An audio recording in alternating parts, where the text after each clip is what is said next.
এখনো পর্যন্ত অনেকে জালেমের পক্ষে স্ট্যাটাস দিচ্ছে যে কি হয়েছে যে তার পালানো লাগলো, কি হয়েছে আপনি টের পাচ্ছেন না, আপনি তো জান্নাতে ছিলেন। আপনি যদি আমার জায়গায় থাকতেন আমি টের পাতেন যে কি হয়েছে, আপনি টের পেতেন। আয়াতের তাফসীরের ভেতরে এসেছে আল্লাহ রাব্বুল আলামিন ক্ষমতা দিলেই তাকে সম্মান দেবেন, এ কথা এই আয়াতে জানাননি। বরঞ্চ পৃথিবীর চাক্ষুষ প্রমাণ এটা, অনেককে ক্ষমতার চেয়ারে বসিয়ে চরম ভাবে আল্লাহ অপমানিত করেছে। এই জন্য আমাদের সম্মান তালাশ করা লাগবে ইমানের কোয়ালিটির ভেতরে, যে আমার আসলে ইমানে আমি কয় নাম্বারে আছি। মান রাআ মিনকুম মুনকারান ফালিয়ুগাইয়্যিরহু বিয়াদিহি। তোমাদের ভেতরে কেউ যদি কোনো অন্যায় কাজ দেখে, আল্লাহ বিরোধী, সমাজ বিরোধী, মানবতা বিরোধী কোনো কাজ যদি দেখে, ও যদি ফার্স্ট ক্লাস ইমানদার হয়, তাহলে তার দায়িত্ব হচ্ছে ওটা তার হাতের দ্বারা বন্ধ করে দেওয়া। হাত মানে শুধু এই হাত নয়, এটা ক্ষমতার হাত হতে পারে, এটা টাকা পয়সার হাত হতে পারে, এটা প্রভাব প্রতিপত্তির হাত হতে পারে, এই হাতও হতে পারে। যে কোনো ভাবে অন্যায়টা যারা বন্ধ করার চেষ্টা চালাবে, এটা হচ্ছে ফার্স্ট ক্লাস ইমানদারের বৈশিষ্ট্য। যদি এটা আপনি না পারেন, অপারগ হয়ে যান, তাহলে দ্বিতীয় নম্বরে আপনাকে মুখ দিয়ে বলা লাগবে যে এটা অন্যায়। 2006 সালের 28 অক্টোবর এই যে পৃথিবীর ইতিহাস পাল্টিয়ে ফেলেছে এই দেশের যারা পালিয়ে গেল, এই মানুষগুলো পৃথিবীর ইতিহাস তারা পাল্টিয়ে ফেলেছে। আপনি টের পাচ্ছেন? আমি দুনিয়াতে কোনোদিন এই ছেলে সমস্যাটা আপনার এমনি সময় পাচ্ছে অল্প ডিস্টার্ব করেন মানে, হ্যাঁ এখানে কম কথা বলবেন না। পৃথিবীর বহু ইতিহাস পড়েছি আমি বিশ্ববিদ্যালয়ে থাকাকালীন, কিন্তু এটা আমি কোনোদিন পড়িও নি, কারো মুখে শুনিও নি যে মানুষ হত্যা করার পরে তার লাশের উপরে মানুষ ড্যান্স দিতে পারে। এটা ঘটিয়েছে তারা যারা এই চুরি করে পালিয়েছে। ইতিহাস দুনিয়ায় পাল্টিয়ে দিল না। এটা 6 সালের ঘটনা। আমি 7 সালে তখন ম্যাট্রিক পরীক্ষা দিচ্ছিলাম। এই সিরাজগঞ্জ থেকে একবার যাচ্ছিলাম, বাসের পেছনে বসে আছি, দেখি একটা মরা কুকুর পড়ে আছে রাস্তার উপরে। ড্রাইভার সাহেব কুকুরের উপর দিয়ে না দিয়ে বাম দিয়ে চালিয়ে দিল, গাড়ি একটা ঝাঁকি দিয়ে উঠল। বললাম ভাই আপনি এমন করলেন, এখন একটা অ্যাক্সিডেন্ট হয়ে যেত। বলছে দেখেন না একটা মরা কুকুর পড়ে আছে, আমি ডবল করে ওর উপরে চাকা চালিয়ে দেবো, আমার বিবেক নেই? হ্যাঁ তো মরে গেছে, ওরা কি মারলেই কি আর না মারলেই কি, ওকে টের পাবে? ড্রাইভার আমার দিকে ঘুরে বলছে হুজুর আপনি কি আসলেই হুজুর নাকি ভুল ধরেছে? হ্যাঁ আপনি কেমন হুজুর? আপনি দেখেন একটা মরা কুকুর পড়ে আছে, আমি ডবল করে চাকা চালাবো, আমার বিবেক নেই? হ্যাঁ এই কথা শোনার জন্য আমি ছিলাম। আপনার নাম কি? সুব্রত। তার মানে বোঝা যাচ্ছে লোকটা হিন্দু। কথা বলছে না কেন? বললাম ভাই আপনার বিবেক আছে কিন্তু ইমান নেই। ইমান যদিও নেই, আপনার নাম শুনি আমি বুঝলাম যে আপনি আমাদের ধর্মের মানুষ না, আপনি একটা হিন্দু মানুষ, কিন্তু আপনার ইমান না থাকলেও আপনার বিবেক আছে যে মরা জিনিস যদিও নিকৃষ্ট কিন্তু ডবল করে মারা যাবে না। কিন্তু গত বছরে এই 6 সালে অক্টোবর মাসের 28 তারিখে পৃথিবীর ইতিহাস পাল্টিয়ে দিয়েছে একজন হাজী। কথা বলে না কেন? হজ করে এসে ক্ষমতায় যাবার আগে যে মানুষগুলো মাথায় পট্টি বাঁধে, হাতে তসবি নিয়ে মানুষকে যে ধোকা দিয়ে বোকা বানিয়ে আল্লাহ আল্লাহ মনে হচ্ছে রাবিয়া বছরের ছোট বই, অথচ আপনি এই কাজ করতে পারলেন। শুধু শুধু ঢাকার মানুষগুলোকে যদি বলতেন তোমরা লগে বইটা নিয়ে আসো, আমরা কিছু বলতাম না। সারা দেশ থেকে নিয়ে আসলেন, এখনো পর্যন্ত এই উস্কানি আপনার বন্ধ হয়নি, এখনো চালাচ্ছে। কথা বলছে না কেন? আজকেও চেষ্টা চালিয়েছিল, গতকালকে আল্লাহ ব্যর্থ করে দিয়েছে। জালেমদের যত ষড়যন্ত্র, এটা ব্যর্থ করার দায়িত্ব আল্লাহর। আমরা শুধু চেষ্টা চালাবো যেন ওরা সফল হতে না পারে। ইন্নাহু লা ইফলিহুজ জালিমুন, আল্লাহ গ্যারান্টি দিচ্ছেন কখনো জালেমরা সফল হচ্ছে না, হবেও না। সুতরাং যিনি দেশ ছেড়ে পালিয়ে গেছে তার কথা মতো এদেশ যদি অশান্তি করার চেষ্টা চালান, নিজের পেছনে লাল হবে, ওনার কিছু হবে না। অনেক মানুষ দেখতে পাচ্ছি বাইরের মডেল যারা, তাদের কাছে এখন বলছে আমরা নির্বাচিত ছিলাম, আমাদেরকে জনগণ উৎখাত করেছে। এত বড় একটা ডাহা মিথ্যা কথা একটা হাজি মানুষ বলে কি করে?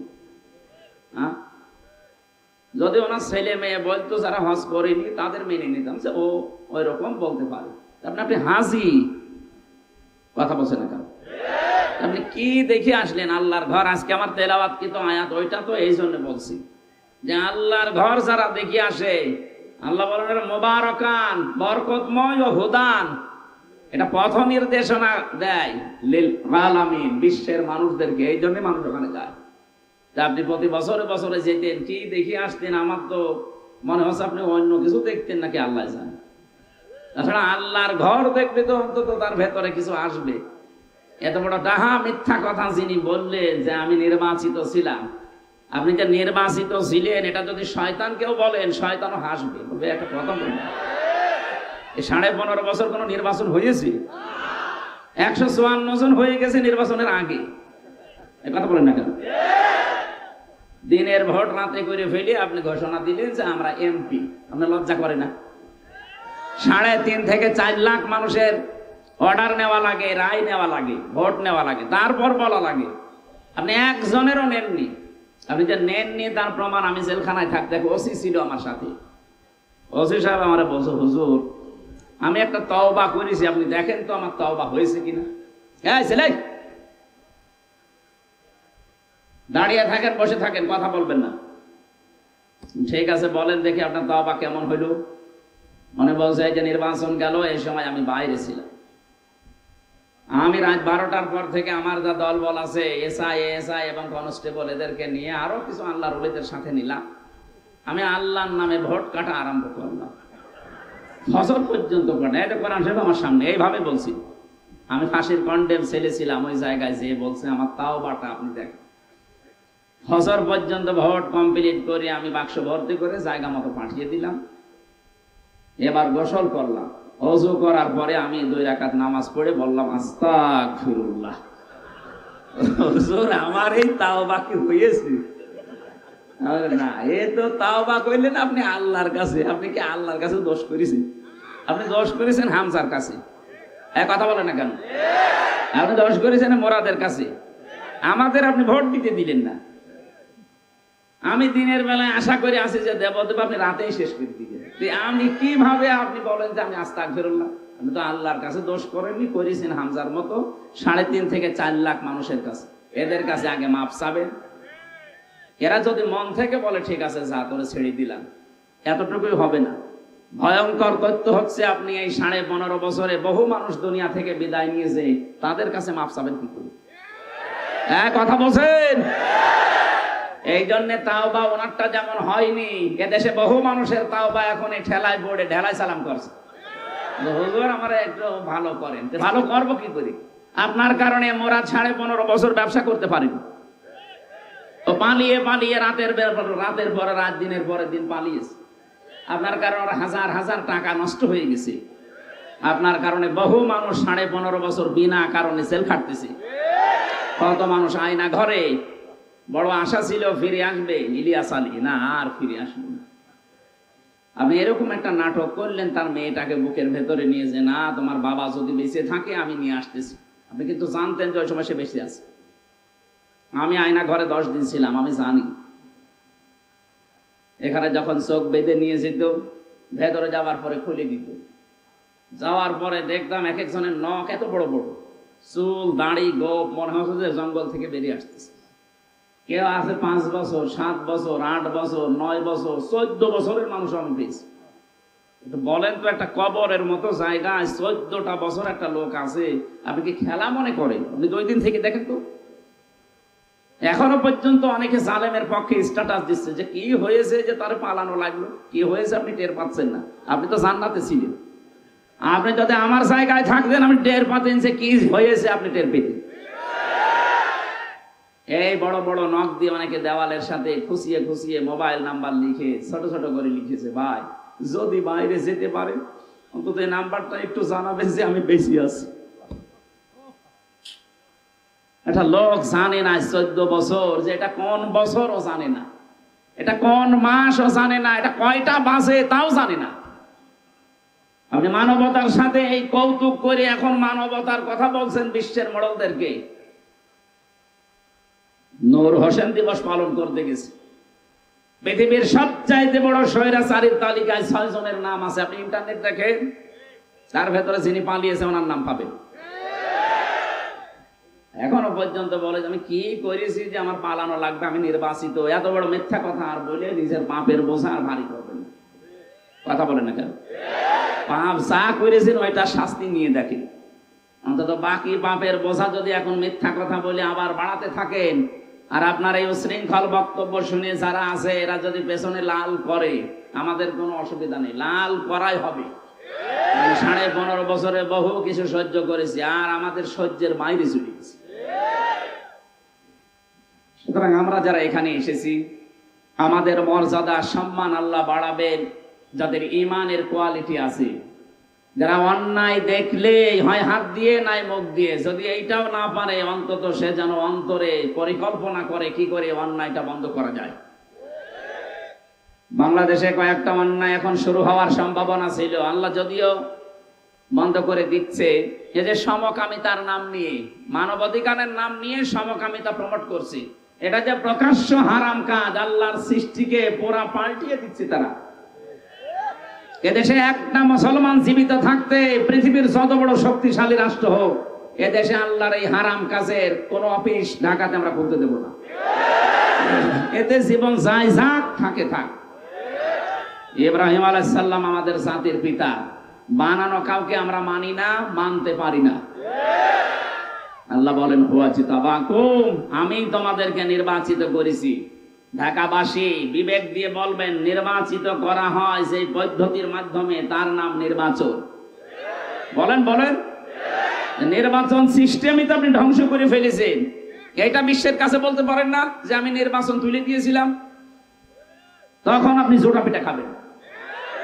এইটা বলে না, বলে আমি নির্বাচিত সরকার। আমার মনে হয় ঘোড়াও যদি এক কথা শোনে, ঘোড়াও বলবে যে একটু একটু হেসে। আমি তার হাসতে পারি না, ঘোড়াও হাসবে। কি আশ্চর্য, এত বড় ডাহা মিথ্যা কথা মানুষ বলে। সম্মানিত ভাইরা, এই জন্য আমাদেরকে আল্লাহ নির্বাচিত করেছেন। এখানে যারা এসেছি, এই আসনের ভেতরে কমপক্ষে 3.5-4 লাখ মানুষ বাস করে, শুধু ভোটার সব মিলে প্রায় 8-10 লাখ মানুষ হবে। তার ভেতরে আল্লাহ বাছাই করে করে কোরআন শোনার জন্য, বোঝার জন্য এখানে নিয়ে আসলেন। অবশ্যই আল্লাহ আমাদেরকে ভালোবেসেছেন। খুশি হয়ে বলেন আলহামদুলিল্লাহ। দিন যত যাবে আপনার এই জ্ঞান অনুযায়ী যদি আপনি কাজ করতে পারেন, আপনার মর্যাদা আল্লাহ বাড়াতেই থাকবে। এই জন্য দুনিয়াদার যারা, ওরা যত মুরব্বী হয়, যত বুড়ো হয়, তাদের সম্মান আল্লাহ দুনিয়ার মানুষের কাছে নষ্ট করে দেয়, কমাতে থাকে। আর যারা এলেম অনুযায়ী কাজ করে, দেখবেন তাদের মর্যাদা দিনের পরে দিন আল্লাহ বাড়াতেই থাকে। প্রশ্ন আসতে পারে, তাহলে বাইতুল মুকাররমের যে ইমাম ছিল, ইনি তো আলেম, ইনার মর্যাদা নেই কেন? এনারে মানুষ এখন শুনলেই ঘৃণা করে, নাম শুনতে পারে না। আরে ভাই, উনি আলেম, নামের আগে শুধু এটুকু লিখা। বাস্তবে কোন কাজটা আছে আলেমের? যে লোকটা নৌকা মার্কা নিয়ে দাঁড়াতে পারে, এর কেউ আলেম বলতে পারে? ও যদি কুকুর মার্কা নিয়ে দাঁড়াইতো তাও পাস করত। এরকম একটা অভিশপ্ত ঘৃণিত জিনিস নিয়ে আপনি দাঁড়ালেন, ওটাই উঠতে গিয়েই তো সালমান ইব্রাহিম ধরা খেয়েছে, ওইটা দিয়ে পালাচ্ছিল। দরবেশ দাড়িটা যদি না কেটে অন্য কিছু দিয়ে পালাইতো তাও তো হয়তো। ও পালাতে গিয়েছে নৌকা দিয়ে, ও আগে যে ডুবে গেছে ও টের পাচ্ছে। এই জন্য আল্লাহওয়ালা মানুষ যারা, আল্লাহ আমাদেরকে যেহেতু নির্বাচিত করে এখানে আনলেন, অবশ্যই আল্লাহর একটা উদ্দেশ্য আছে। মাইয়ারিদিল্লাহু খায়রা ইউফাক্কিহু ফিদ্দীন, তোমাদের ভেতরে আল্লাহ যার কল্যাণ চান তাকে দ্বীনের কিছু জ্ঞান দান করে। আজকে আমরা কোরআনে কারিম থেকে কিছু জ্ঞান এখানে নিয়ে যেতে চাই নাকি? কোরআন শুনতে হলে কয়েকটা জিনিস আগে আমল করা লাগে। 1 নম্বরে শুনতে হবে আর চুপ থাকা লাগবে। এর নির্দেশ কার? ফাসতামিউ লাহু ওয়া আনসিতু, শুনবা এবং চুপ থাকবা, দুইটাই ফরজ। যদি আমরা এই দুইটা আল্লাহর নির্দেশ অন্তত ঘন্টা খানিক মেনে চলতে পারি, লাআল্লাকুম তুরহামুন, আশা করা যায় আল্লাহর রহমত এখানে নাজিল হবে ইনশাআল্লাহ। এখন আসেন আমরা যারা বলতে আসি, এই যে জহিরুল ইসলাম ভাই বলছিলেন এতক্ষণ, আমি এখন বলবো, আমার পরে যদি আরো কেউ থাকে যারা কোরআন প্রচার করবে, তাদেরও আল্লাহ কিছু দায়িত্ব দিয়েছেন। আল্লাহ রাব্বুল আলামিন বলেন কিতাবুন উনজিলা ইলাইকা ফালা ইয়াকুম ফি সাদরিকা হারাজাম মিনহু লিতুনযিরা বিহি ওয়া যিকরা লিল মুমিনিন। সূরা আরাফের 2 নম্বর আয়াতে আছে আল্লাহ বলেন কিতাবুন, এই একটা কিতাব। কিতাব কয়টা বলেন তো? এই একটা। আর পৃথিবীতে যত কিছু আছে সব এই কিতাবের ব্যাখ্যা। বিশ্বনবী মুহাম্মদ রাসূলুল্লাহকে আল্লাহ দুনিয়ায় পাঠানোর পরে সূরা আলে ইমরানের ভেতরে আয়াতটা আমি পেয়েছি, ওয়াইযে আখাযাল্লাহু মিসাকান নাবিয়্যিনা লামা আতাইতুকুম মিন কিতাবিন ওয়া হিকমা ইলা আখিরি আয়া। আমি প্রতিটি নবীর কাছে অঙ্গীকার নিয়েছিলাম যে তোমাদের কাছে আমি যে কিতাব এবং হিকমত দিলাম এইটাকে সত্য প্রমাণ করার জন্য একজন রাসূল আসবে। ওই রাসূল যখন এসে যাবে তোমাদের প্রতি কিতাব এবং হিকমতের সাক্ষ্য দেওয়ার জন্য, সত্যতা প্রমাণের জন্য মাস্ট বি, লাম আছে এখানে, লা নুমিনান্না বিহি ওয়া লা তানসুরুন্না, অবশ্যই তোমরা তার প্রতি বিশ্বাস করবে, ঈমান আনবে এবং তাকে সাহায্য করবে। একথা দিবালোকের মতো সত্য। এই পৃথিবীর সর্বশেষ নবী এবং রাসূল আল্লাহ যার ঘোষণা দিয়েছেন তিনি আমাদের নবী মুহাম্মদ রাসূলুল্লাহ। সুতরাং এখন তামাম দুনিয়ায় যত ধর্মের লোক আছে সব ধর্ম ডিলিট। কথা বলেন না কেন? সব ডিলিট হয়ে গেছে। অনেকে সনাতন ধর্ম বলতে মনে করে হিন্দু ধর্ম, না, এটা মিথ্যা কথা। সনাতন মানে পুরাতন। সনাতন মানে কি? এই পৃথিবীর পুরাতন ধর্ম ইসলাম। এর আগে কোন ধর্ম দুনিয়ায় ছিল? আরো জোরে বলেন। ইসলামের আগে দুনিয়ায় কিছু ছিল না, ইসলামের পরেও কিছু থাকবে না। এখন ৪৫০০-এর উপরে ধর্ম চলছে তামাম দুনিয়া মিলে। এটা বন্ধ হয়ে গেল কেন?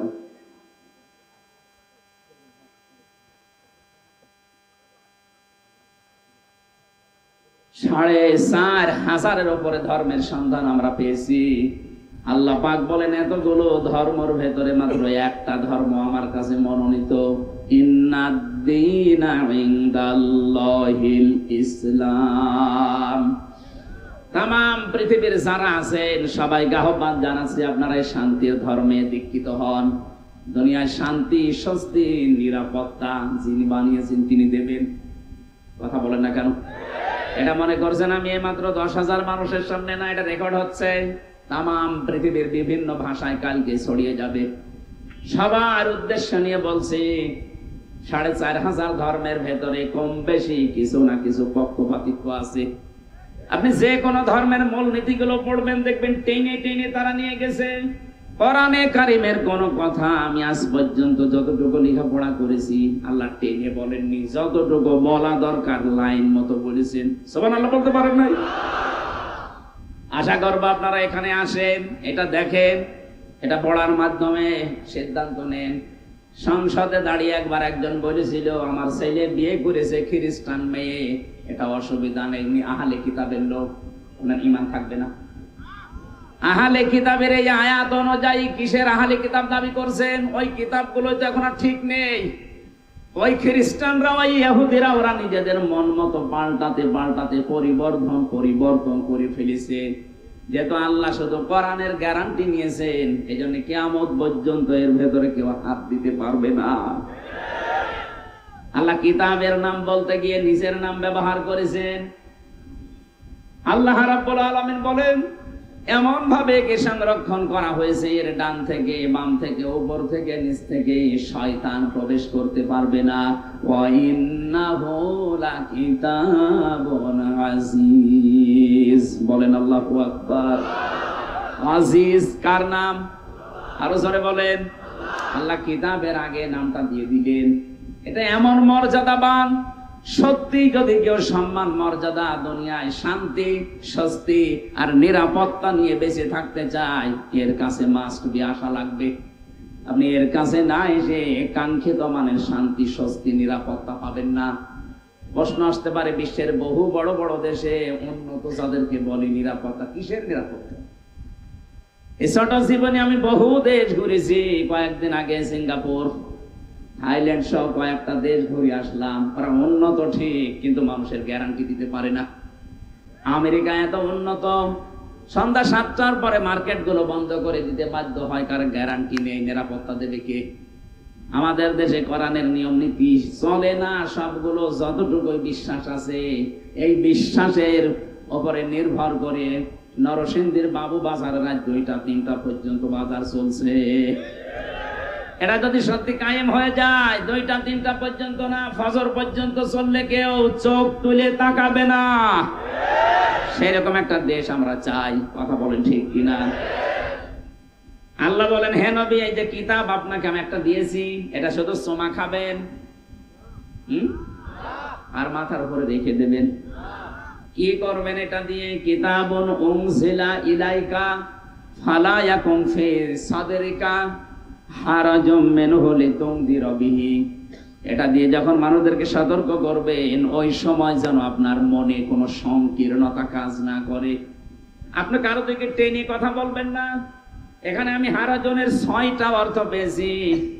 1 নম্বরে ভয়, ভীতি, দ্বিধা, দ্বন্দ্ব, সংশয়, সন্দেহ, এগুলো আপনার মন থেকে আপনি আগেই দূর করে কোরআন সামনে নিয়ে মানুষদেরকে সতর্ক করবেন।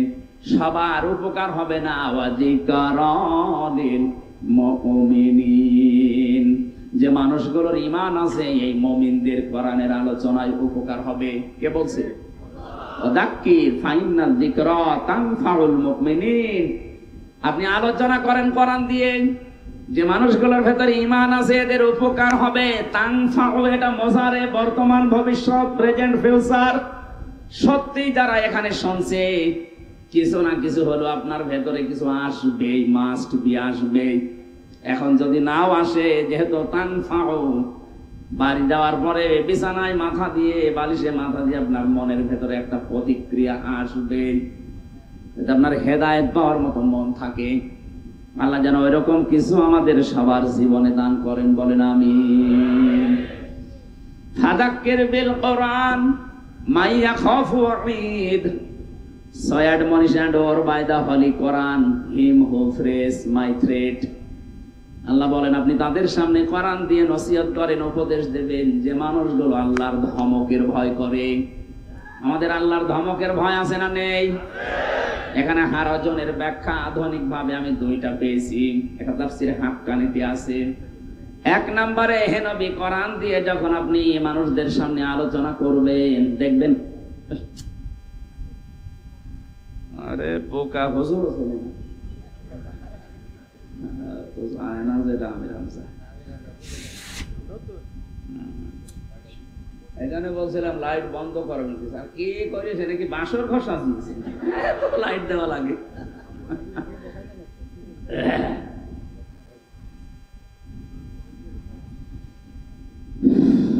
আমরাই বাসি। আমরা প্রথম ব্যাখ্যা কি বললাম? কোরআন যারা শুনতে আসে, আপনার সামনে এমন মানুষ বসে আছে, কোরআনের কথা বক্তব্য শোনার পরে ওরা না বোঝার কারণে রাগ করতে পারে। এরকম মানুষ দেশে নেই? এই 15.5 বছর আরো বেশি ছিল। যেটা বোঝাতে চাই কোরআন দিয়ে, সেইটাই ওর বিরুদ্ধে যায়।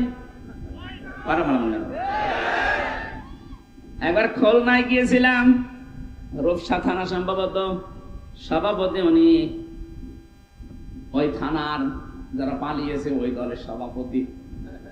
আমারে বলছে, হুজুর, এখানে বিভিন্ন রাজনৈতিক দলের লোকজন আছে, আপনি সাংসারিক জীবনে কেন গন্ডগোল হয় এইটা বলেন।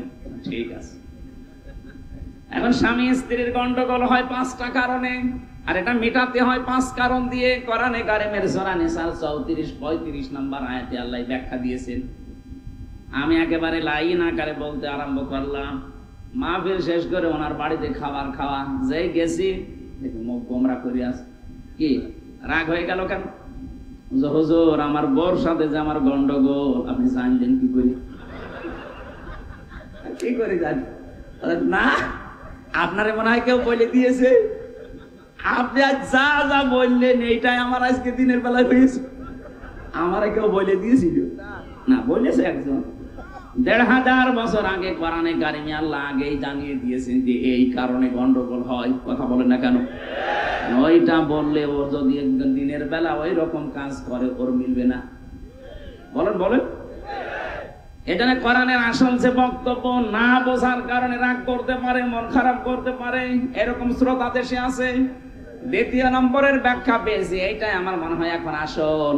হে নবী, আপনি যখন কোরআন ব্যাখ্যা করবেন, আবহমান কাল থেকে এই দেশে বহু মানুষ আন্দাজে ইবাদত বানিয়ে ইসলাম মনে করে পালন করে, আর ওগুলো বাংলাদেশ, ভারত আর পাকিস্তান আন্দাজে একটা জিনিসকে ইবাদত মনে করে চালিয়ে যাচ্ছে, অথচ ওটা কোরআনেও নেই, হাদিসেও নেই, ওটা বানানো।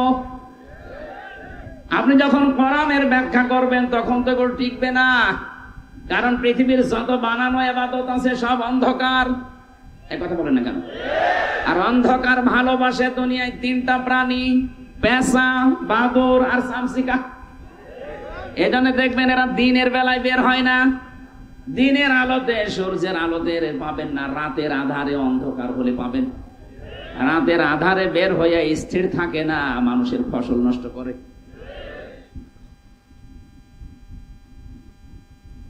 না বসতে পারলে দরকার একটা চেয়ার দেন। এদের যে নাম, সূর্যের আলো, দিনের আলো এদের সহ্য হয় না, এদের জানেন নামও দেখেন কেমন উল্টাপাল্টা নাম, পেঁচা, বাদুর, চামচিকা। আমার মনে হয় একবার দেখলে মনে হয় আর একবার দেখতে মন চাবে। এদের নামের সাথে চেহারারও মিল আছে। পেঁচা জীবনে দেখেছি আমরা যারা, আল্লাহকে কোনোদিন বলেছি আল্লাহ আর একবার দেখার সুযোগ দিও, কারণ তো দিনের আলো ভালো লাগে না, রাতের অন্ধকার ভালো লাগে, বের হয়েই মানুষের ফসল নষ্ট করে। এক কথা বলে না কেন? বাদুর, চামচিকা এদের কাজ এইটা। দুনিয়াতে যারা ইসলামের আলো, কোরআনের আলো সহ্য করতে পারে না, এই মানুষগুলো দুনিয়ায় অন্ধকারের পথ বেছে নেয়। হয় শিরিকের অন্ধকার, নাই বেদাতের অন্ধকার, নাই কুফরের অন্ধকার, সর্বশেষ জুলুমের অন্ধকার, যেটা 15.5 বছরে সবচাইতে বেশি বেছে নিয়েছিল জুলুম। এটাতে কত বড় অন্ধকার। আর জুলুমু যুলুমাতুন ইয়াউমাল কিয়ামাহ, নবীজি বলেন কিয়ামতে জুলুম অন্ধকার হয়ে দেখা দেবে, নিজের শরীরের পশম পর্যন্ত তুই দেখতে পাবি না। এই জন্য 15.5 বছরে যারা এই কাজ করে গেলেন, আপনার জীবনের দুনিয়া শেষ করে ফেলেছেন। আপনি যদি বলেন না আমি ওর সাথে ছিলাম না, আমি শুধু সহযোগিতায় ছিলাম, আপনার জীবন ধ্বংস। বিশ্ব নবী জানিয়েছেন, কেউ যদি জানা শোনার পরে এই সিদ্ধান্ত নিয়ে কাজ করে যে লোকটা জালেম, আপনি জানেন, এরপরও তাকে সাপোর্ট করেন, তাকে সমর্থন করেন, তার সাথে থাকেন, নবীজি বলেন ও যেন আমার উম্মত থেকে বের হয়ে গেল। আপনি নবীর উম্মতই নেই, সুপারিশ পাওয়া আপনার জন্য অবান্তর, আপনি আশাও করতে পারেন না। জালেমদের দুনিয়াও শেষ, আখিরাতও শেষ। হ্যাঁ, ওদের একটা পদ্ধতি এখন বাকি আছে। এই 15.5 বছরে যারা জুলুম করেছেন, যে যেই ধরনের জুলুমে ছিলেন, যে যে ধরনের অত্যাচার করেছেন, ওই অত্যাচার যার উপরে করা হয়েছে, জুলুম যার উপরে করা হয়েছে, আপনি আগে তার কাছে যাবেন, তার কাছে মাফ চাবেন, তার ক্ষতিপূরণ দেবেন, এরপরে আস্তাগফিরুল্লাহ পড়বেন, এরপরে মাফ হবে। আমরা অনেকে মনে করছি যাই করলাম, এখন একবার আস্তাগফিরুল্লাহ পড়ে নিয়ে ওসির মতো হবে। বলুন হবে না কেন? এবার একটা হাদিস বলছি, এদিকে তাকান। একটা যুবতী মেয়ে এসে বলে, হে রাসূল, আমি জিনা করেছি, গর্ভবতী হয়ে গেছি, দয়া করে আপনি আমার উপরে হদ জারি করেন, আমাকে মুক্ত করেন এই পাপ থেকে। কারণ আমি জানি কোরআনে কারিমে আছে 3টি অপরাধের শাস্তি আল্লাহ ডবল করে দেবে। কয়টা? আরো জোরে বলেন। সূরা ফুরকানের 68 নম্বর আয়াতে আছে, ওয়াল্লাযীনা লা ইয়াদউনা মা'আল্লাহি ইলাহান আখারা, এই দুনিয়ায় যারা আল্লাহর সাথে অন্য কাউকে ডাকে তাদের শাস্তি হবে ডবল। বাংলাদেশে বহু জেলাতে এখন হচ্ছে, আল্লাহর নামে জিকির করার পাশাপাশি কিছুক্ষণ পরে দেখবেন ইয়ালি বাবা, কেল্লা বাবা, ফতে বাবা। এখানে আপনি আলেমদের জিজ্ঞাসা করেন, মাআল্লাহ, আল্লাহর সাথে ইলাহান আখারা, অন্য কোন ইলাহাকে যদি কেউ ডাকে তার শাস্তি হবে কয়টা? ডবল ডবল, বলেন বলেন। দ্বিতীয় নম্বরটা আমাদের দেশের সাথে মিলে যাবে, এই জন্য এটা আমার মনে হয় না বলাই ভালো। এখন তার কোনো ভয় নেই। আগে যদি বলতো হুজুর এটা বলবেন না, বলতাম ঠিক আছে আল্লাহুম্মা আমিন। এখন তার আল্লাহুম্মা আমিন নেই। আল্লাহ পাক বলেন ওয়ালা ইয়াকতুলুনান নাফসাল্লাতী হারামাল্লাহু ইল্লা বিল হক। আল্লাহ কর্তৃক নিষিদ্ধ এইরকম কোন মানুষকে, কোন জীবকে, কোন মানুষ যদি দুনিয়াতে কোন ইনসানকে হত্যা করে, এই মানুষের শাস্তি হবে ডবল। আগস্টের 5 তারিখের আগ পর্যন্ত এই দেশে বিনা কারণে, আপনার কারণে 3732 জন মানুষ মারা গেল। সরকারি জরিপ, এই কথা বলেন না কেন? আপনি এ দায় এড়াতে পারেন না, এই জন্যই তো আপনার নামে গণহত্যার মামলা হয়েছে। এটা মিথ্যা না। আমরা যারা 15.5 বছরের জেল জুলুম অত্যাচারের শিকার ছিলাম, পুরাটাই মিথ্যা। আমি যে 3 বছর জেলে ছিলাম, পুরাটাই মিথ্যার উপরে। কারণ কিছুদিন আগে আমার মামলা সব আদালত কর্তৃক খারিজ হয়ে গেছে। জজ সাহেব এটা হাতে নিয়ে আমার মামলার ফাইল নিয়ে বলছে আমি কি দেখে বিচার করবো, এর ভেতরে কোনো মাল নেই, সব আমি খালাস দিয়ে দিলাম। তার মানে আমি যে নির্দোষ, যে মামলা আমাকে দিয়েছিল এর সাথে আমার কোনো সম্পর্ক নেই, এটা আদালত কর্তৃক প্রমাণিত। একটা নির্দোষ মানুষকে আপনি 2টা মামলা দিয়ে 3টা বছর জেলে রাখলেন, আপনার নামে মামলা হয়েছে 165টা। কথা বলছেন, এক একটা মামলায় যদি 1.5 বছর করে হয়, 165টা মামলা আপনি মোবাইলে একটু হিসাব করেন, কত বছর আপনাকে অন্তত বৈধভাবে জেলে থাকা লাগবে। এরপরও যদি আপনি উস্কানি দেন যে আমি চট করে ঢুকে পড়বো, আসেন। দেশের মানুষ এখন আর আগস্টের 5 তারিখের আগে নেই। 5 তারিখ পরিবর্তন হয়ে এখন চলছে 11 তারিখ, 2 মাস পার হয়ে গেছে। আশা করছি আপনি পাগলামি করবেন না। একটা স্বামীয়ারা মহিলাকে আমরা দেখেছি, স্বামী নেই তার, ছোট সন্তানটাও সে হারিয়েছে। এরকম একটা মেয়ে লোককে আপনি এতিমের মাল আত্মসাৎ করেছে, এরকম মিথ্যা অপবাদ দিয়ে বছরের পরে বছর জেলে রেখে দিয়েছিলেন। তাকে চিকিৎসাও নিতে দেননি। এই কথা বলছেন না? আপনার উপরে তো এখনো জুলুম শুরু হয়নি। 165টা মামলা। কালকে আমি এক আদালতের, এক হাইকোর্টের উকিল আমার সাথে ছিল, উনি বলছেন যে 165টা অলরেডি হয়েছে, এখনো যে কত হবে, কারণ তো অপরাধের শেষ নেই, মামলা শেষ করবো কি করে? মকিম গাজীর নামে এক লোক আমার সাথে জেলে ছিল। বললাম ভাই কয় বছর জেল আপনার? বলছে 160 বছর। 160 বছর জেল? আপনি এখনো বলছেন 160 বছর, আপনি কবে জেল খাটবেন? আপনি তো মরে কবরে যাবেন, আবার উঠবেন, আবার জেলে যাবেন। ওনার যদি 165টা মামলায় 1.5 বছর করেও আমার মতো জেল হয়, বলেন কত বছর জেলে থাকা লাগবে? কবরে যাওয়ার পরে আবার ওঠা লাগবে না? এখানে মানুষ হত্যার সাথে যারা জড়িত তারা ডবল শাস্তি পাবেন। শুধু উনি একা না, উনি হয়তো হুকুমদাতা, হুকুমের আসামি হবেন। বাকি যারা এ কাজে জড়িত ছিলেন, বহু মানুষ আমি পেয়েছি। প্রশাসনের যে কয়জন জড়িত ছিল এবং দলীয় কায়দায় যারা এ কাজ করেছেন, আপনার শাস্তি দুনিয়া আখেরাত মিলে কয়টা হবে? এই বলেন না কেন? 3 নাম্বারটা ওয়ালা ইয়াজনুন, জেনা করা যাবে না। অথচ বাংলাদেশে এই 15.5 বছরে আমরা দেখেছি বুড়ো জেনাখোরের সংখ্যা দিনের পরে দিন বেড়ে গেছে।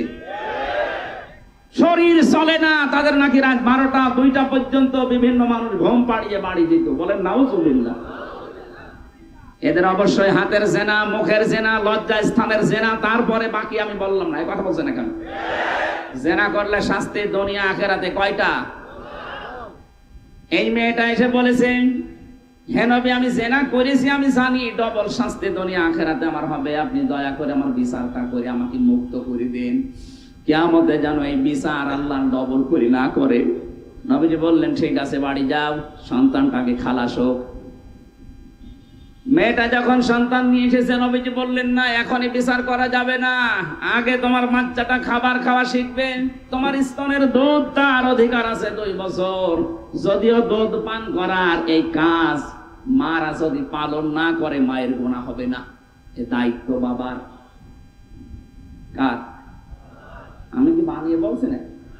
এখানে আলেমরা যারা আছে সূরা বাকারা 2 নাম্বার পারা 17 নাম্বার পৃষ্ঠা প্রথম নাম্বার লাইনের 232 নাম্বার আয়াতের মাঝের অংশে আছে আল্লাহ পাক বলেন লিমান আরাদা আইয়ুতিম্মার রাদা। আমি দায়িত্ব দিয়েছি, এখানে এটা মুযাক্কার শব্দ, মুয়ান্নাস না। বাবাদেরকে দায়িত্ব দিয়েছেন আল্লাহ, যত খরচ হবে যত কিছু লাগবে এর জন্য সব কিছু করবে কে? বাবা। বলেন বলেন। আমরা যারা বাবা, আমাদের তো কোনো মেশিন পত্র নেই, আছে? কথা বলেন না কেন? এই জন্য দায়িত্ব পালন করবে মেয়েরা। এখন কোন মা যদি বলে না আমি এটা করবো না, তোমার ছেলে, তোমার এই মেয়ে 2 বছর দুধ আমি পান করাতে পারি, আমাকে 5 লাখ টাকা দেওয়া লাগবে, আপনাকে তাই দেওয়া লাগবে? আমার মনে হয় মাইকে এটা বলা ঠিক হইলো না, কারণ আমারও তো একটা হয়েছে। বাড়ি যাওয়ার পরে যদি বলে তোমার ওয়াজ আমি শুনলাম, এই যে 42 দিন আগে যে মেয়েটা হয়েছে 2 বছর দুধ খাওয়াতে 5 লাখ টাকা লাগবে, না তোমার মেয়ে নাও, একটা বিপদে পড়ে যাবো না? লাইভ বন্ধ করে দিন, ম্যাডাম যেন না শোনে। না আসা মানে তো মা বোনেরা আপনার দায়িত্ব না, গোনা হবে না, কিন্তু আমাদের তো জিনিসপত্র নেই। আল্লাহ আপনাকে দিয়েছেন, এর ভেতরে 7টা কারণ আছে আপনাকে দেওয়া। আমার মনে হয় সময় বেশি হয়ে যাচ্ছে নাকি? অনুষ্ঠান প্রতিদিন যদি একটা করে নিতেন, আমার শরীরও ভালো থাকতো, কথা বলেও আমি শান্তি পেতাম। 1.5-2 ঘন্টা কথা বলে একটা বিষয় বোঝানো ভালো হতো। এই সময় দেখতে দেখতে চলে যায়, আমারও শরীর পারে না। আবার আর একটা মাহফিল নাকি নেওয়া আছে এখান থেকে 25 কিলো দূরে, সেটা যে কথা বলা লাগবে না। আরে ভাই খালি ওই কাজই করবেন, আপনি এতক্ষণ পর্যন্ত কি করেছেন?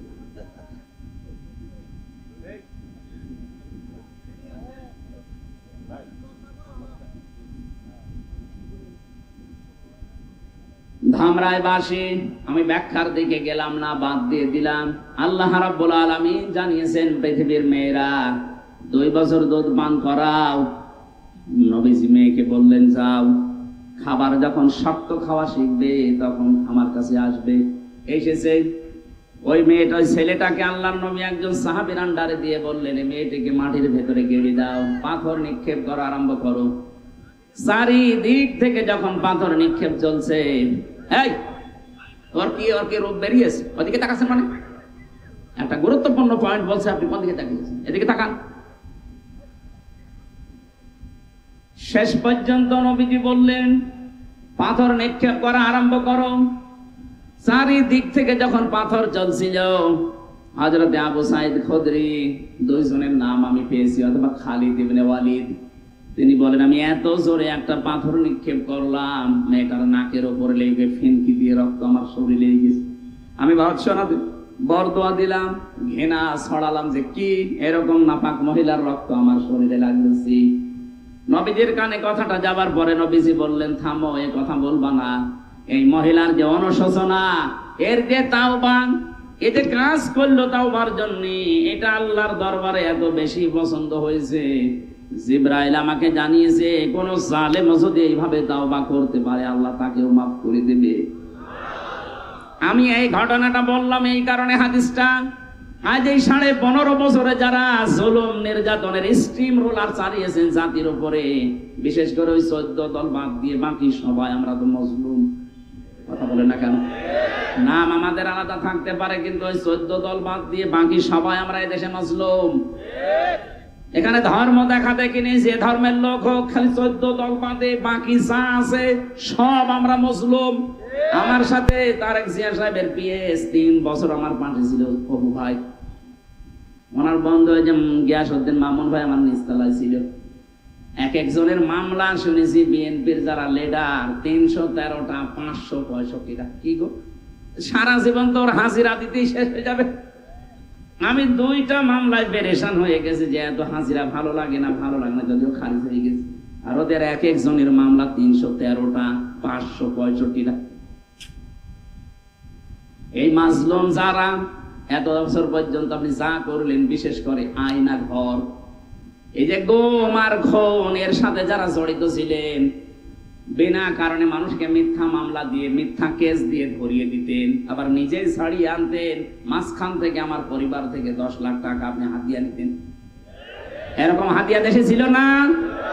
আমার বাবার কাছ থেকে প্রায় 32 লাখের উপরে টাকা নিয়েছেন আপনারা।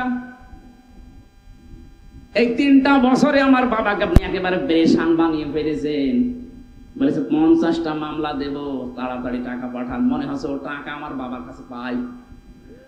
কি আরম্ভ করেছিল দেখেন তো। এমনি আল্লাহ এরকম রাগ করেছে এই কারণে বহু মানুষের এই যে আত্মচিৎকার আল্লাহর আরশ পর্যন্ত কেঁপে গেছে।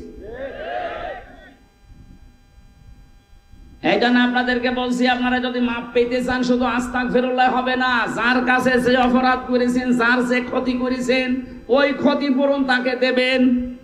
এই কথা বলা লাগবে।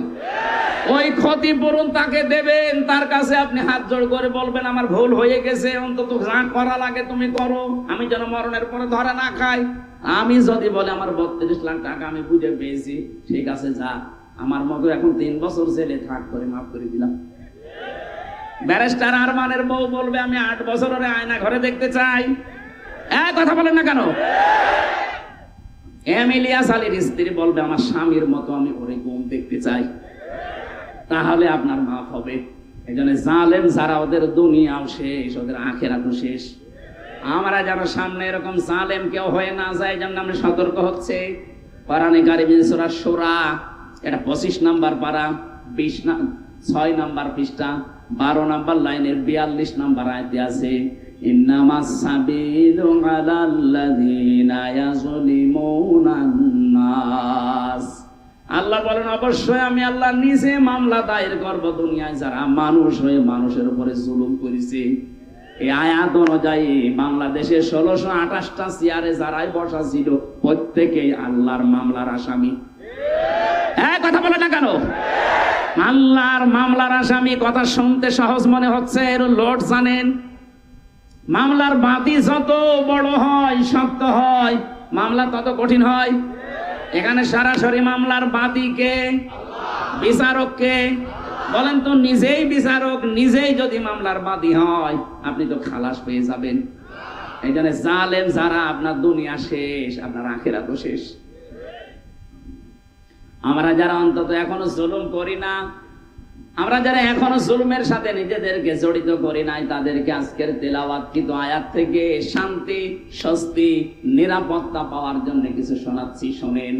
ইন্না আউওয়ালা বাইতি উযিআ লিন-নাসি লাল্লাযী বিবাক্কাতা মুবারাকাও ওয়া হুদাল লিল আলামিন। অবশ্যই মানব ইতিহাসে এই পৃথিবীতে সর্বপ্রথম যে ঘর বানানো হয়েছে সেটা বাক্কায়, তার মানে মক্কায়। মক্কার প্রাচীন একটা নাম ছিল বাক্কা। এই শহরে আল্লাহ ঘরটা বানিয়েছে, বিশাল ইতিহাস আছে তাফসিরে ইবনে কাসিরে। আল্লাহ বলেন কেন বানালাম জানো? এটা বরকতময় করে দিয়েছি এবং হেদায়েত, মানুষকে পথ দেখানোর জন্য একটা ব্যবস্থা এই ঘরের ভেতরে রেখেছি। প্রশ্ন আসতে পারে, ঘর মানুষকে কিভাবে হেদায়েত দেয়? না দেয়। দুনিয়ার বহু জিনিস আমার এই চোখে আমি দেখেছি, অথচ কালো গেলাপ দিয়ে একটা ঘর মোড়ানো আছে, কি যেন আছে মায়া, মহাব্বত, ভালোবাসা, একবার তাকালে আর চোখ ফেরাতে চাই না। লক্ষ লক্ষ মানুষেরা দেখেছি ওখানে যে কিছু নেই, আন্দাজে শুধু কাবার দিকে তাকিয়ে হা করে আছে। কারণ এই ঘরটা কার? আরো জোরে বলেন। ফিহি আয়াতুম বায়্যিনাতুম মাকামু ইব্রাহিম। এর ভেতরে আল্লাহর বিভিন্ন নিদর্শন আছে, তার ভেতরে অন্যতম মাকাম ইব্রাহিম। এটা কাবার অংশ ছিল, পরবর্তীতে হযরত ওমরের জামানায় এটাকে আলাদা করে কয়েক হাত দূরে এটা রাখা হয়েছে। এখানে যে শব্দগুলো আল্লাহ দিয়েছেন আয়াতুন, এই আয়াত মানে শুধু কোরআনের আয়াত না, আয়াত মানে নিদর্শন, আয়াত মানে ইতিহাস। আয়াত মানে কি? এই যে 15.5 বছরে আপনারা যে ইতিহাস তৈরি করে গেলেন, হয়তো এখন কেউ ভয়ে ইতিহাস লেখে না, কিন্তু ইতিহাস একদিন লেখা হবে। কথা বলেন। ইয়াজিদের ইতিহাস ওই সময় কেউ লিখতে পারেনি, কারণ হোসাইনের পক্ষে কেউ ছিল না। ইতিহাস কিন্তু লেখা হয়েছে। ইমাম হোসাইনকে সম্মানিত করে দিয়েছে, আর ইয়াজিদকে ঘৃণিত, নিন্দিত করে দিয়েছে। আজ যারা ইয়াজিদের মতো জুলুম করলেন, হয়তো 100 বছর পরে ইতিহাস লেখা হবে, যখন আপনি থাকবেন না, তখন আপনাকে তামাম পৃথিবীর সামনে ঘৃণিত, নিন্দিত করে জাতি উপস্থাপন করবে। আমরা এরকম কোন ইতিহাস রচনা করতে চাই না। এখানে আমরা যারা বসে আছি বলেন তো 100 বছর পরে একজনও থাকবেন এখানে? আরো জোরে বলেন। এমনকি যাদের জন্য আমরা যা করছি, আমার এই যে আমার একেবারে জবান দিয়ে যা বলছি ইমান থেকে বলছি, 100 বছর পরে না, আপনি যদি এইখানে আবার 100 বছর পরে ফিরে আসতে পারেন, দেখবেন এখানে আমরা যারা আছি একটা মানুষ নেই, সবাই কবরে। নতুন মানুষ এখানে এসে দুনিয়া চাষ করবে, তাদের সাথে পরিচয় নেই।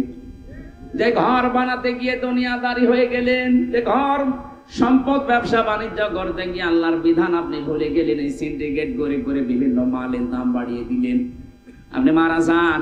100 বছর পরে এই সম্পদ, এই বাড়ি ঘরে আপনি ফিরে আসেন, আপনার নিজের আপন ছেলের ছেলের ছেলে 3 পুরুষের পরেও বলবে কে আপনি? আমির হামজা, আমি চিনি না। এক কথা বলেন এখানে। এজন্য যার জন্য যা করে রেখে যাচ্ছেন, ওটা যদি অবৈধ পথে হয়, আপনার কপালে দুঃখ আছে, ও দুঃখ যেন সামনে না আসে। এই জন্যই তো আল্লাহ বারবার এই যে আয়াতুন, এটা বহু বচন দিয়েছেন, আয়াতুন দেয়নি। এখানে আমি প্রায় 27টা জিনিস পেয়েছি তাফসীরে হাক্কানির ভেতরে। আমার ওই মাহফিলটা না থাকলে আমি আজকে পুরাটা আজকে আলোচনায় আনতাম। এত সুন্দর সুন্দর ব্যাখ্যা মুফাসসির নিকরাম এই জায়গায় তুলে ধরেছে। আয়াতুন, কেউ যদি সত্যি আল্লাহর আয়াত নিয়ে চিন্তা ভাবনা করে, আল্লাহ তাকে হেদায়েত দিয়ে দেবেন, সে পথ পেয়ে যাবে। মাকামে ইব্রাহিম আল্লাহ এখানে দিয়েছেন, আমান দাখালাহু কানা আমিনা, এখানে প্রবেশ করলে আল্লাহ নিরাপত্তা দিয়ে দেয়। কে বলছেন? এখানে বিশ্বাস করেন আল্লাহর এই ঘর, এখানে যারা প্রবেশ করবে, এই ঘরের এরিয়ার ভেতরে আসলে আল্লাহ তাকে নিরাপত্তা দিয়ে দেবে, কারণ এখানে বিধান চলছে কার? আরো জোরে বলেন। আমাদের বাংলাদেশের 56,000 বর্গ মাইল তো আর কাবা শরীফ না, কথা বলেন না কেন? এখানে যদি আমরা বাস করতে চাই, এখানে নিরাপত্তা লাগবে না? র‍্যাব বলে এসে এগুলো নিরাপত্তা দিতে পারবে? নিরাপত্তা দেওয়ার জন্য আল্লাহ লাগবে। আল্লাহ বলেন আমার কাবা আমি বানিয়ে দিয়েছি, আমান দাখালাহু কানা আমিনা, কেউ যদি এখানে প্রবেশ করে সে নিরাপত্তা পেয়ে যায়। তোমরা 6,000 মাইল দূরে, কয় হাজার? কাবা শরীফ থেকে আমরা এই যে ধামরায় যারা আছেন 6,000 মাইল দূরে বাস, তাহলে এখানে নিরাপত্তা লাগবে। এটা দেওয়ার জন্য সূরা আনামের 82 নম্বর আয়াতে আল্লাহ এই তথ্যগুলো তুলে ধরেছেন। আল্লাযীনা আমানু ওয়া লাম ইয়ালবিসু ঈমানাহুম বিযুলমিন উলাইকা লাহুমুল আমনু ওয়া হুম মুহতাদুন। যারা ঈমান আনে আর ঈমানের সাথে যারা জুলুমকে মিশ্রণ করে না, এখানে জুলুম মানে শিরিক, যারা তাদের শিরিকের সাথে জুলুমের সাথে ঈমানকে মিশ্রণ করে না, ঘটায় না, শিরিক মুক্ত জীবন, সমাজ, পরিবার, রাষ্ট্র যদি গড়ে তুলতে পারে, উলাইকা লাহুমুল আমনু, আল্লাহ এইভাবে করে আঙ্গুল দেখিয়েছেন, ইসমে ইশারা, উলাইকা লাহুমুল আমনু, এই 56,000 বর্গ মাইলটাও হয়ে যাবে নিরাপদ স্থান। সুবহানাল্লাহ বলতে পারেন? সুতরাং এই জাতি যেন কোনো শিরিকের সাথে মিশ্রণ না ঘটায়, এটা সামনে যারা দায়িত্বে আসবে খুব খেয়াল করে জাতিকে চালাবেন, কারণ এই 15.5 বছরে জাতিকে মুশরিক বানানোর জন্য চেষ্টা চলছিল। একটা মানুষের পোষা যেভাবে আরম্ভ হয়েছিল, আর কিছুদিন গেলে আল্লাহকে মানুষ ভুলে যেত, বাধ্য করত। সব জায়গায় ছোট ছোট বাচ্চারা ক্লাসে ঢুকবে, বাবার সামনে এভাবে করে যাওয়া লাগতো। কি আরম্ভ করেছিলেন বলেন? এই জন্য তো নিরাপত্তা সব ধ্বংস হয়ে যাচ্ছিল। নিরাপত্তা পেতে হলে উলাইকা লাহুমুল আমনু, যদি নিরাপত্তা পেতে চাও বিজুলমিন, জুলুম থেকে নিজেদের ঈমানদেরকে বাঁচাও। এখানে জুলুম মানে শিরিক। জুলুম মানে কি? শিরিক আবার প্রধানত 4 প্রকার: শিরিক বিজাত, শিরিক বিসিফাত, শিরিক বিল ইখতিয়ারা, শিরিক বিল হুকুক। এই 4 প্রকার ভাগ করলে হয় 8 প্রকার। 8 প্রকার শ্রেণী বিন্যাস করলে হয় 12 প্রকার। 12 প্রকার ভাগ করলে হয় 16 প্রকার। 16টা ভাগ করলে হয় 22 প্রকার। 22টা ভাগ করলে হয় 42 প্রকার। 42 ভাগ করলে হয় 72 প্রকার। 72 প্রকারকে শ্রেণী বিন্যাস করে তাফসিরে আছে 120 প্রকার। এতগুলো শিন রা কাফ এই শব্দের ভেতরে লুকিয়ে আছে। যত চেষ্টা করবেন তত নতুন তথ্য বের হবে। তাফসির করতে হলে সময় লাগে, এমনি এই কারণে লাগে। এখন যদি আমি পয়েন্ট আকারে যত তথ্য সব আমার এর ভেতরে আছে, একটা একটা করে যদি বলতে থাকি সময় লাগবে। এই জন্য বারবার আমি এসেছি এখানে মাগরিবের আগে, আপনারা এত দেরি করবেন আমি জানি না। সবচাইতে বড় বিষয় ওখানে মাহফিল 9টায় ওঠার কথা, এখন 9টা 9 বাজে। ওরা আমাকে শেষে বাটপার বলতো। আর মাহফিলটা নিয়েছে কাশেম ভাই, তো আমি জানতাম না, উনি আমার 9টা শেষ করতে বলেছে। আগামীতে আসলে আপনারা একটা মাহফিল নেবেন এবং তাড়াতাড়ি তুলে দেবেন। আমি